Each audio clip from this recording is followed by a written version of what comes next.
नमस्कार, आप देख रहे हैं बीवीएम न्यूज। चले रुक करते खबरों की और खबरों में सबसे पहले बात करेंगे बढ़ते कोरोना केसों की और आपको बताएंगे कि आखिरकार बढ़ते कोरोना केसों पर केंद्र सरकार और राज्य सरकार क्या कुछ सोच रही है, क्या कुछ फैसले ले रही हैं और क्या नई गाइडलाइनें बनाई गई हैं। जिस कदर तेजी से कोरोना केस बढ़ रहे हैं उसको देखते हुए दिल्ली के सीएम केजरीवाल ने चिंता जाहिर की है बढ़ते हुए केसों पर और इसी के चलते दिल्ली में अब 3 मई तक लॉकडाउन कर दिया गया है, यानी कि 1 हफ्ते और लॉकडाउन रहेगा। आपको बता दें कि देश की राजधानी दिल्ली में 7 दिन का लॉकडाउन और बढ़ गया है और दिल्ली के सीएम अरविंद केजरीवाल ने इसका ऐलान किया है।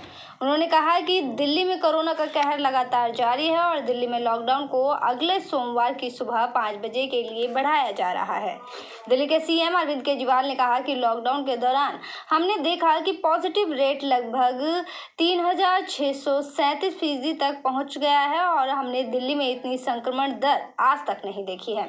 पिछले 1-2 दिन में संक्रमण दर थोड़ी कम हुई लेकिन फिर से 30% के नीचे आ गई है। अरविंद केजरीवाल ने कहा कि दिल्ली में ऑक्सीजन का कोटा 480 से बढ़कर 490 मीट्रिक टन हो गया है, मगर 33,335 टन ही मिल पा रही है। केंद्र और दिल्ली सरकार अस्पताल में ऑक्सीजन पहुंचा रही है, लेकिन केजरीवाल ने कहा कि हमने एक पोर्टल शुरू किया है जो ऑक्सीजन न की आपूर्ति को बेहतर प्रबंध के लिए ऑक्सीजन निर्माता, आपूर्तिकर्ता और अस्पताल हर 2 घंटे में अपडेट किया जाएगा। केंद्र सरकार के सहयोग से ये काम किया जा रहा है। केंद्र और दिल्ली सरकार मिलकर काम कर रही है। आपको बता दें कि सीएम अरविंद केजरीवाल ने 19 अप्रैल को 6 दिन के लॉकडाउन की घोषणा की थी, जो सोमवार सुबह 5 बजे तक लागू था।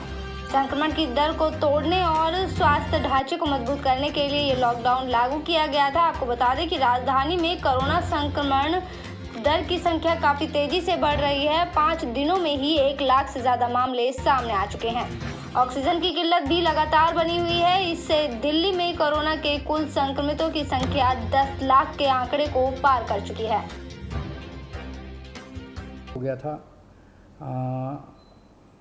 ये एक तरह से आखिरी हथियार है कोरोना के से डील करने के लिए, लेकिन जिस तरह से केसेस बढ़ रहे थे ये आखिरी हथियार इस्तेमाल करना ज़रूरी हो गया था।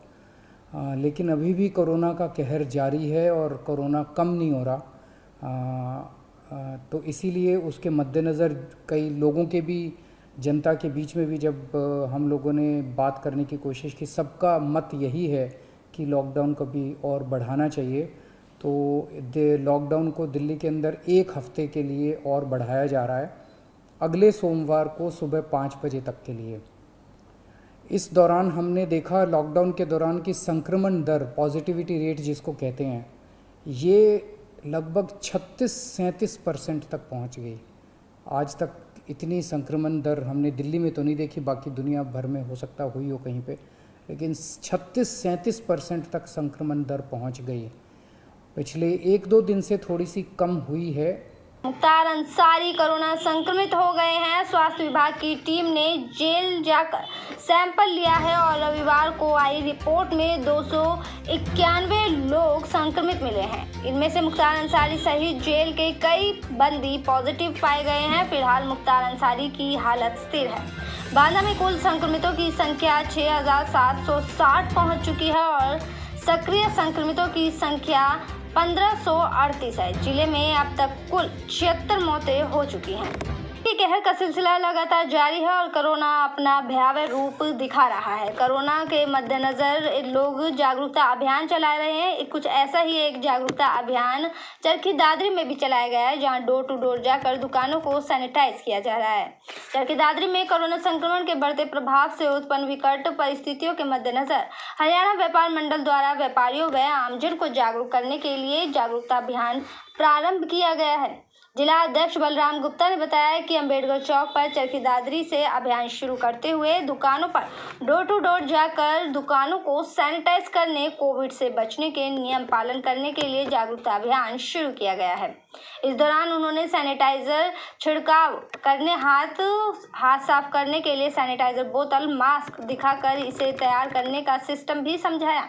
अध्यक्ष रामदयाल पहलवान, कोषाध्यक्ष राजकुमार गोयल ने सब दुकानदारों को विशेषकर काउंटर पर बैठने के स्थान व जहां बार बार हाथ से छुआ जाता है वहां दिन में 3-4 बार सैनिटाइज करने और दुकान पर आते ही ग्राहक के हाथ सैनिटाइज कराने का संदेश दिया।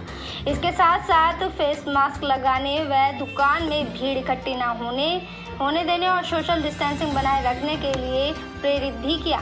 बलराम गुप्ता ने व्यापारियों को दुकान खोलने के समय के बारे में जिला चरखी दादरी उपायुक्त महोदय राजेश जोगपाल के आदेश से अवगत कराते हुए अनुरोध किया कि आदेश का पालन करते हुए समय अनुसार दुकान खोलें और कोविड नियमों का पालन करें। द्वारा व्यापारियों को जागरूक करने के लिए एक जागरूकता अभियान चलाया गया। बलराम गुप्ता जिला अध्यक्ष, राजकुमार गोयल, रामदयाल जी पौवा, हमने सबने मिलकर के दुकानों पे जाके 20-25 दुकानों को सैनिटाइज किया है तथा दुकानदारों से आग्रह किया है कि वो समय समय पर दुकान को सैनिटाइज करते रहें। विशेषकर जिन वस्तुओं को हम ज़्यादा छूते हैं जैसे कि गल्ला है, काउंटर है, गाहकी बैठने की जगह है, तोल का काटा है, उनको 3-4 दिन में सैनिटाइज करें। दुकान पे फेस मास्क लगा के बैठें तथा आने वाले ग्राहक को भी खबर के और किसान के लिए विधायक बलराज कुंडू हमेशा से तत्पर रहते हैं। ये बात एक बार फिर से उस वक्त देखने को मिली जब सुबह सवेरे गेहूं की फसल में आग लगने की सूचना मिली और कुंडू सुबह सवेरे लखन माजरा गांव के खेतों में किसानों के बीच खड़े नजर आए। उन्होंने प्रभावित किसानों को सांत्वना दी और बाद में हल्के के ही गांव सिंहपुरा खुर्द में भी किसान की मदद करने पहुंचे और 3 किसानों को उनकी गेहूं की फसल जलने पर अपनी तरफ से न केवल आवश्यकता अनुसार आर्थिक सहायता दी बल्कि संकट के वक्त अपनी तरफ से हर संभव मदद का भी भरोसा दिलाया।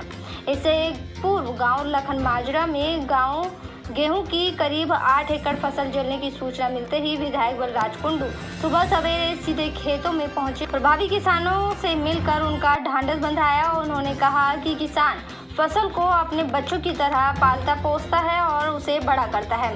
ऐसे में फसल का यूं जल कर राख हो जाना बहुत दुख की बात है। उन्होंने इस बारे में संबंधित प्रशासनिक अधिकारी से भी बात की और फसल जलने से हुए नुकसान की तुरंत गिरदावरी कर केस तैयार करने को भी कहा ताकि सरकारी स्तर पर हर संभव मदद किसान को मिल सके। मेरे साथ खबरों में फिलहाल इतना ही। आप बने रहिए BGM न्यूज़ के साथ। फिलहाल मुझे दीजिए।